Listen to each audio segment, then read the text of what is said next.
அடுத்ததாக சகோதரர்களே, இன்னொரு பகுதி தான் திருமணம் என்று வருகிற நேரத்தில் மணப்பெண். இந்த மணப்பெண்ணை வாழ்த்துறது, மணப்பெண்ணை அலங்கரிக்கிறது, மணப்பெண்ணுடைய விஷயத்தில் ரசூலுல்லாஹுடைய காலத்தில் எப்படி நடந்து கொண்டாங்கன்னு ஒரு பகுதி இருக்குது.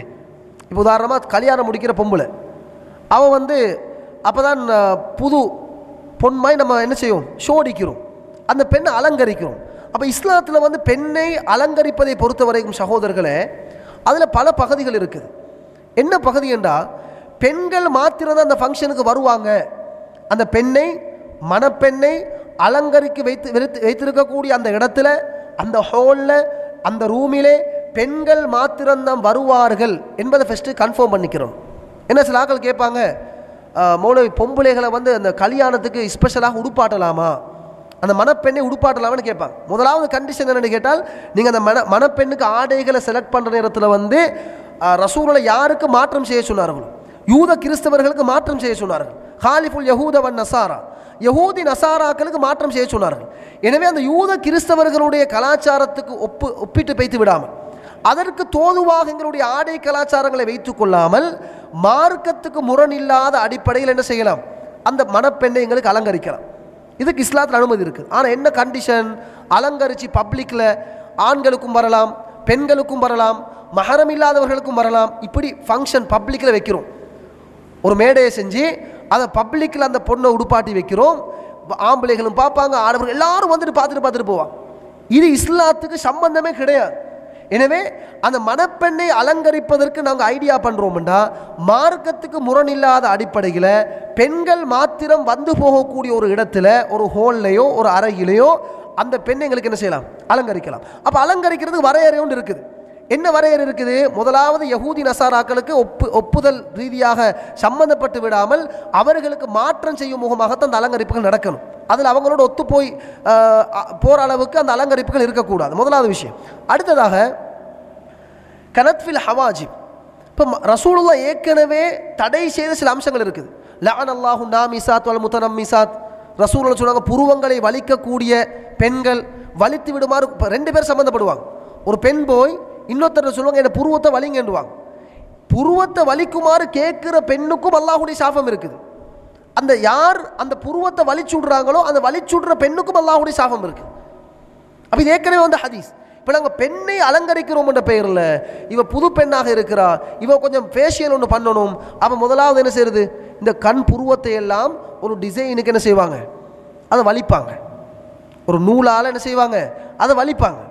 ஃபேஷியலில் அதெல்லாம் இருக்குது, சில நல்ல முறையில் செய்கிறவங்களும் இருக்கிறாங்க, நான் சொல்கிறேன். இதை சாய்ஸ் பண்ணுறாங்க.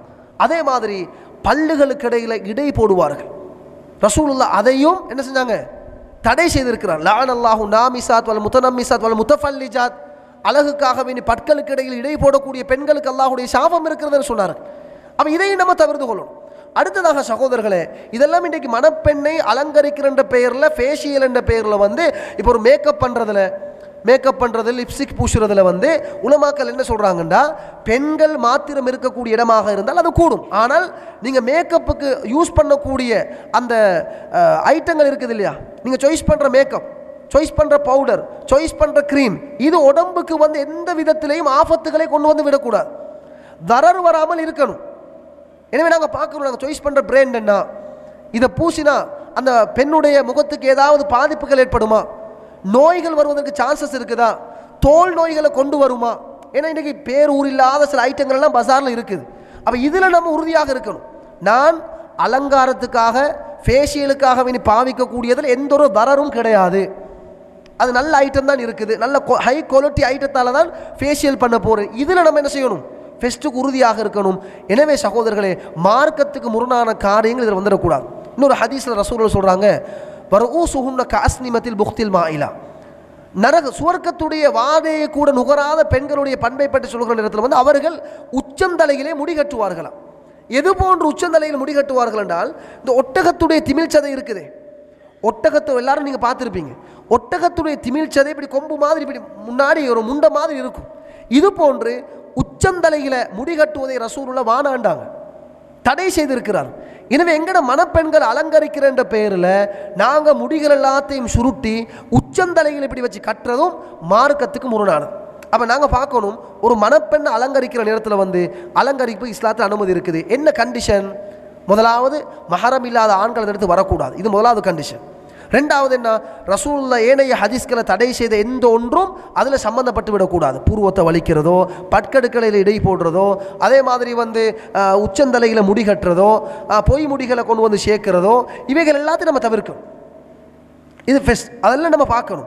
அடுத்ததாக சகோதரர்களே, இன்னொரு மிக முக்கியமான ஒரு விஷயம் என்ன தெரியுமா?